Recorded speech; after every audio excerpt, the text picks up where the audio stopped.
really not different. That is, they also think what people really are doing out there is superstition, and it shouldn't be done. A lot of temples are shut down. They're converted to schools, warehouses, government offices, just plain torn down. There's a real policy against religion. Now, they're not able to enforce it as effectively as the People's Republic would be later, but it's a mistake to think that a policy of restricting religion began in 1949 with the communists. It didn't. It began in 1911 with the nationalists. So it's really not so different. We again have a state really dedicated to secularism, and that's the state that shows up in Taiwan after they lose the revolution in 1949. So that's why by the time I show up in 1978, that's why religion does seem really just only interested in a small religious sphere. Because for the 50 years previous to that, it had really been pushed in. The same, of course, the same pattern is true on the mainland. But ironically, the exception here is Malaysia. Why? Because the British were the colonial power. Now you might think at first blush that, you know, the British, that's the heart of all this modernization-y stuff. Surely they would be kind of anti-religious. But in fact, no. And the reason is British ruled their colonies through indirect rule, right? The idea always was you got some local guy who'd be responsible, who would report to you. But beyond that, as much as possible, people were responsible for their own affairs. So when the earliest colonial powers had shown up in Malacca, it's the Portuguese 400 years ago, they elected a Chinese Kapitan, he was called. And he was responsible for reporting to the colonial authorities. And he was based in a temple. He was based in one of the Chinese temples. When the Dutch came, kicked out the Portuguese, took over, they kept the same system and the same title, Kapitan.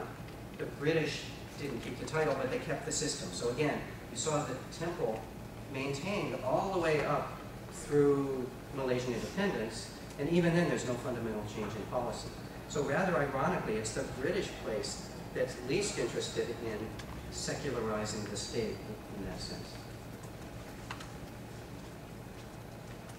Let me get back to the globalization side of this. So what's the globalization story? Well, you know, partly what happened was you did get a kind of globalization just the way I thought, but it was counteracted by the secularization push. And particularly after the revolution in China, it was clearly going to be the state's responsibility. It was the Communist Party's promise to the people of China that they would take over these kinds of functions. If religion had to do that for them, they had failed the revolution right from the beginning. So there wasn't going to be a religious space there. And so that globalizing thing stops there, and not just there, but really in Japan too. And in Malaysia, it's never there the same way. Malaysia, of course, is a much more difficult place to missionize because of the Muslim dominance. But the continuation of the Chinese tradition also meant there weren't the same kinds of opportunities there.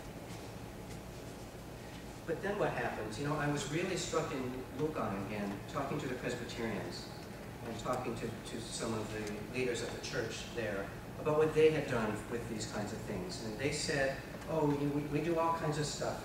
We have a, how do you say that in English?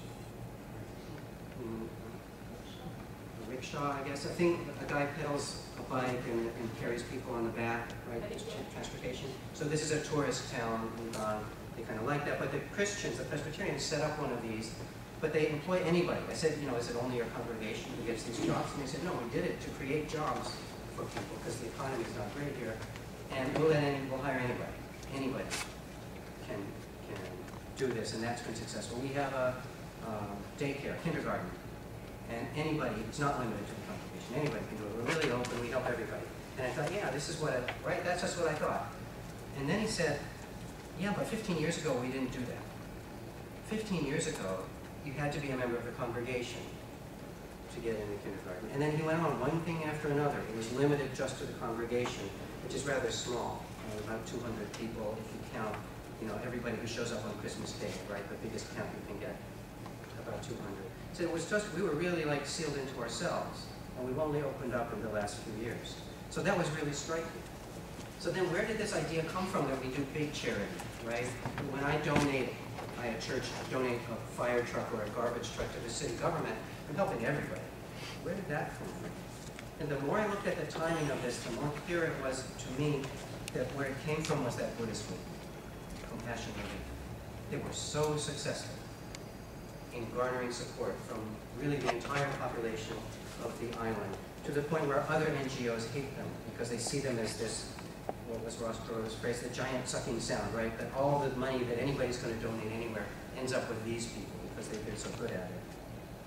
Particularly, there's a rather bad earthquake in 1990. 7? 9 to 1.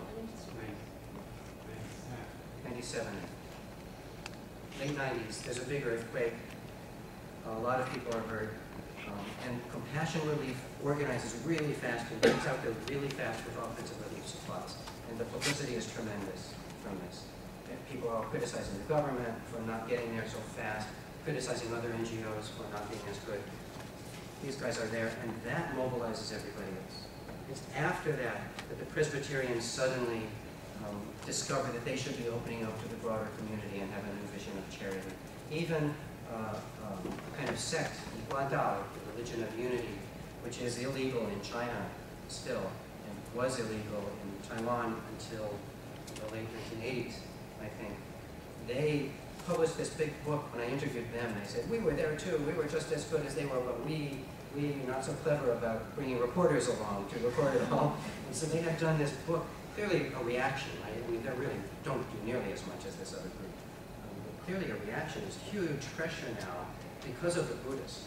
So I think for globalization, it's a really interesting story, right? It's an interesting story of ideas that do resonate with that Christian thing that came in, but had to be utterly reworked. Utterly reworked in a Buddhist way, as part of his bodhisattva ideal for people, before they became really successful in Chinese societies, and then get exported. And so that, if you go to Malaysia, this Compassion Relief group is really big and really influential there as well. So they re-export wherever you have a big Chinese community, these guys are there. In China, they cut a deal with the Chinese government, which was they would be allowed to provide relief in China